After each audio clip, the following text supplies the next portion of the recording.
प्रिय दोस्तों नमस्कार। भारतीय टुडे 21 से मैं आरपी पंडित आपके साथ हूँ। मैं अभी श्री राम ग्लोबल स्कूल की प्रधानाचार्य स्मिता कपूर जी के साथ हूँ।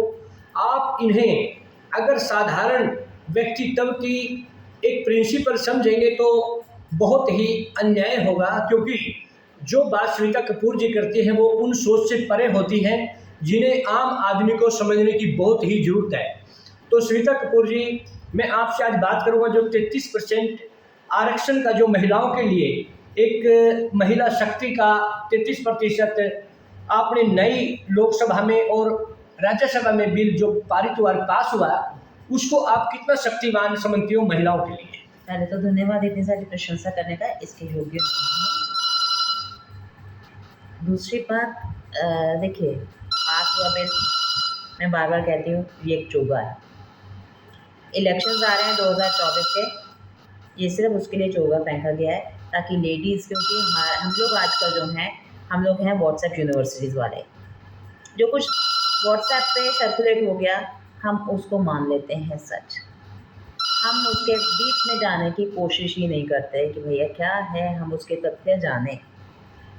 क्या वाकई एक भी नेता ये बात कह पाएगा कि 2024 तक हमें ये 33% मिलेगा?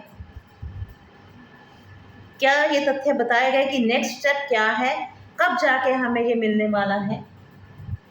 ठीक है। और दूसरी बात, मैं हमेशा ये कहती हूँ, नेचर ने यदि हमें बराबर बनाया है, एक महिला और पुरुष में नेचर ने भी फर्क नहीं किया है। यदि पुरुष में ईश्वर ने शक्ति, एक 21 साल के लड़के और एक 21 साल के लड़के की, यदि हम फिजिकल स्ट्रेंथ की बात करें, यदि लड़के में फिजिकल स्ट्रेंथ ज़्यादा है तो 21 साल के जो बच्ची है उसमें और क्वालिटीज़ ज़्यादा हैं। क्यों? एक स्कूल में टीचर जो हैं ज़्यादातर, स्पेशली यदि हम जूनियर स्कूल्स की बात करें, वहाँ पे लेडीज़ को, क्योंकि यदि उसमें फिजिकल स्ट्रेंथ ज़्यादा है तो हमारे में इमोशनल स्ट्रेंथ ज़्यादा है। मतलब नेचर ने भी गड़बड़ नहीं करी कि सब कुछ एक को दे दिया। ठीक है, तो वैसे ही लेडीज़ को 33% आप आरक्षण, चलिए अब हमें 33% ही दे दीजिए, हम मान जाएंगे।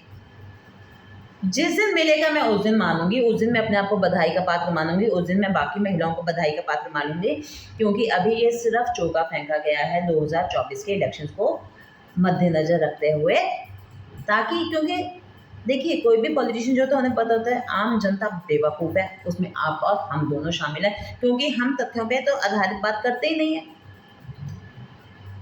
क्या वाकई आप मेरे को ये बता सकते हैं, कोई भी इंसान ये बता सकता है ये कब तक लागू होगा? कोई नहीं बता पाएगा। इसके आगे के फर्दर स्टेप्स इन लोगों ने हमें नहीं बताए हैं। हम इस बात पे खुश हो गए। ये तो वही हिसाब हो गया, लड़के के लिए हमने लड़की देखने जाना है, उसका मतलब शादी हो गया, नहीं होता।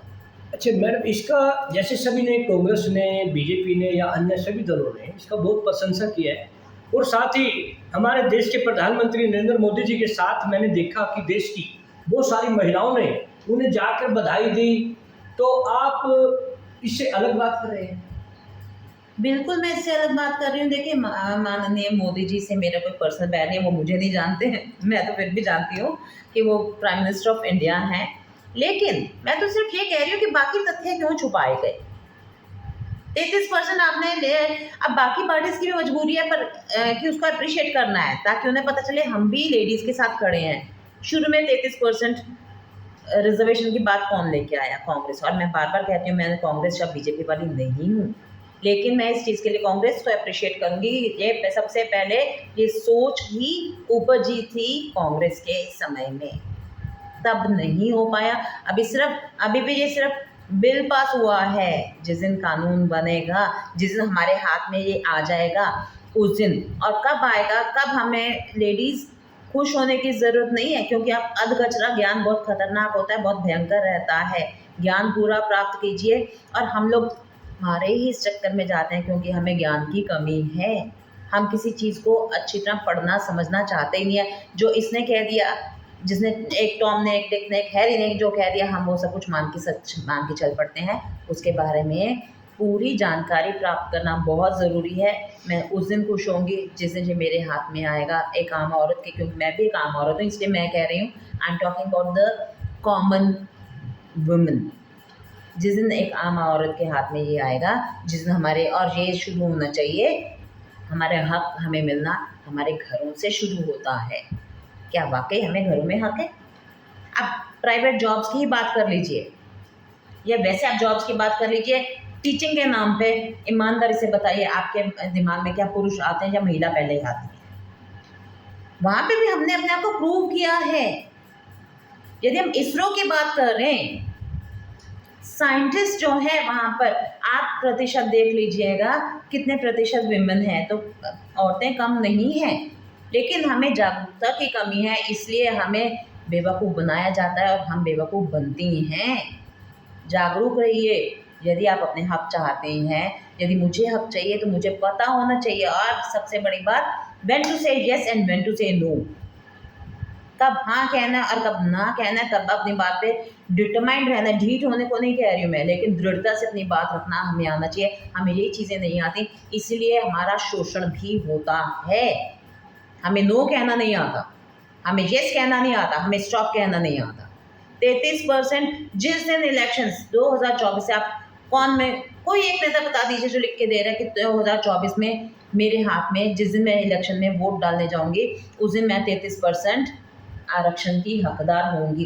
एक नेता, जो पार्टीज उसे सपोर्ट कर रही हैं, या बीजेपी या कोई भी, एनी XYZ, इतनी पार्टीज इंडिया में हैं, चाहे वो नेशनल लेवल की पार्टी हो या रीजनल लेवल की पार्टी हो, एक नेता कह दें उस दिन मान जाऊंगी और लिख के देने को तैयार हो जाए कि आपके हाथ में ये बिल होगा, ये सिर्फ चोगा है जो हमने डाला।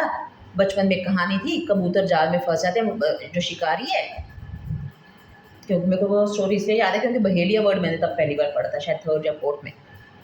बहेलिया अनाज फैलाता है, कबूतरों का जो ग्रुप का लीडर होता है वो कहता है इधर मत बैठो, जो यंग कबूतर है वो फंस जाते हैं, फिर भी वो बात मानते नहीं और फंस जाते हैं। जाल बिछा होता है, वो जाल नहीं दिखाई दिया, उन्हें अन्न दिखाई दिया।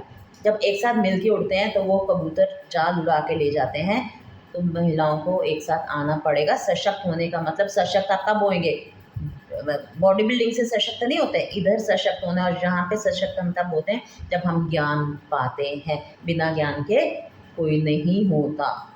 तो देखिए, एक शिक्षिका होने के नाते स्मिता कपूर जी ने कहा कि जो 33% आरक्षण है महिलाओं के लिए वो बहुत ही खुशी की बात है, लेकिन उसमें सबसे बड़ी त्रुटि है कि महिलाओं को सचमुच में एक शक्ति और आज़ादी मिलनी चाहिए। और यह बात इनकी इसलिए भी साबित होती है कि आज गांव देहात में जिस तरह से पंच, सरपंच या अन्य राजनीति में जो महिलाएं हैं वो भी कहीं ना कहीं पुरुषों के ही अधीन हैं। आज भी इनके कहने का जो मतलब है वो बहुत ही एक समझ से भी आगे की बात है। और इस ज्ञान को अर्जित करना एक बहुत बड़े ज्ञान की आवश्यकता होती है, क्योंकि ज्ञान को अर्जित करना भी में भी एक ज्ञान चाहिए। तो मैडम ने जिस तरह से अपनी बात रखी, ये सभी देश की महिलाओं के लिए बहुत ही एक गौरव की बात है कि आप एक ढीठ ना बने, लेकिन एक हाँ और ना कहने की जब आपको शक्ति मिल जाए तभी ऐसी 33% या 50% का लाभ संपूर्ण रूप से महिलाओं को जब भी प्राप्त होगा। अन्यथा ये बातें पहले की तरह, क्योंकि आज भी राजनीति में बहुत सारी महिलाएं हैं, प्राइवेट जॉब में है, स्कूलों में अगर हम बात करें तो अगर टीचर की बात करें सबसे प्रथम लाइन में महिलाओं की एक लंबी कतार खड़ी है, लेकिन वो अपने एक समझ के साथ कर्तव्यों के प्रति भी निष्ठावान भले ही हो, लेकिन वो अपने निर्णय में कितनी सक्षम है, इस बात पर इन्होंने जो प्रकाश डाला वो सभी भारत की महिलाओं के लिए गौरव की बात है। हम पुनः फिर स्मिता कपूर जी से किसी बात पर चर्चा करेंगे। तब तक के लिए जय हिंद, जय भारत। जय हिंद।